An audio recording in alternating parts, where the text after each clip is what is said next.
Hi, I'm Maddie, and this is Sophie, and we're here with journalism interviewing Mr. Leake and Ms. Miller about their art outside of school and inside, and their passion. So, how did your passion for art develop? I would say when I was a young child, I remember going to after-school programs and they would give us these really long sheets of paper, and I would make these really weird, funny little doodles of these tiny little tanks and soldiers and weird planes and creatures and things, and then it was neat because it was almost like a long comic strip in a way, an ongoing movie where I could draw one thing here and then I would draw it over here and then over there. Both my parents are actually also very creative.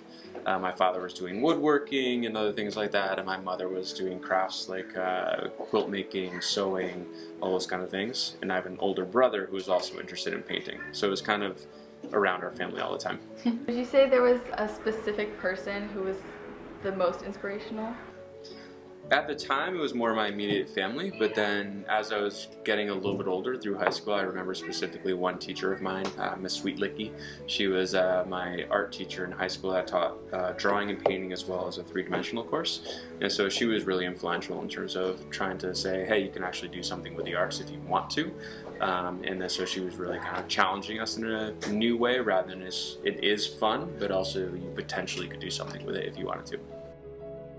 What type of art do you make outside of Pinewood? Well, life has changed a lot since having a baby, so I was painting a lot, and painting is very time consuming and you need a lot of time to think about what you're gonna do. I just don't have those hours anymore, so since then I've been doing more like drawing on my iPad, and I've been silk screening as well, making t-shirts and selling those at crafts fairs. Where do you often find like inspiration? You were saying you did landscapes. Are they usually landscapes like in Santa Cruz? Yeah, so I live in Santa Cruz, and so a lot of my work is actually inspired by, it's not just necessarily landscapes, but it's taking that particular scene. So if a surfer's in the water, if it's like vintage cars going down the street, if it's going off hiking and finding an interesting ridge line that I want to kind of capture the texture or the look of the actual mountain face itself. And so being inspired just by being outside is really key to all of my artwork. Using the influence from those particular places and taking an aspect of that and then incorporating it into my work. Do you have a favorite piece that you created? I do. I actually sold it, which is kind of bittersweet because, you know, I don't have it anymore, but I'm happy that someone else can own it and enjoy it.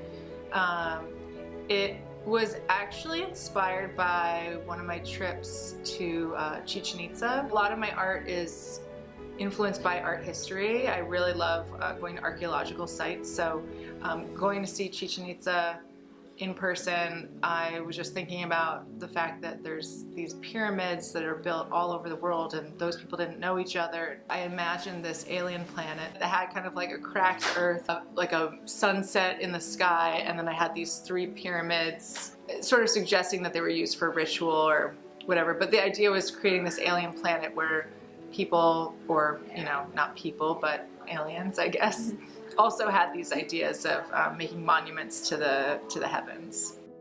What advice do you have for any young artists? I would say it's really important to develop an artistic practice outside of school and to do stuff on your own, because being an artist, a huge part of it is about being self-motivated. Nobody is forcing you to make art. Even if you go to art school, when you graduate, nobody's saying, you have to make art, you know, do this project. Just keep making. That's the most important part, is just if you're inspired by anything in terms of something you see, make it original and make it your own. Keeping a sketchbook, just drawing every day, or whatever type of media you enjoy working with is really important. Perfect. Thank you so much. Oh, you're welcome. Got it.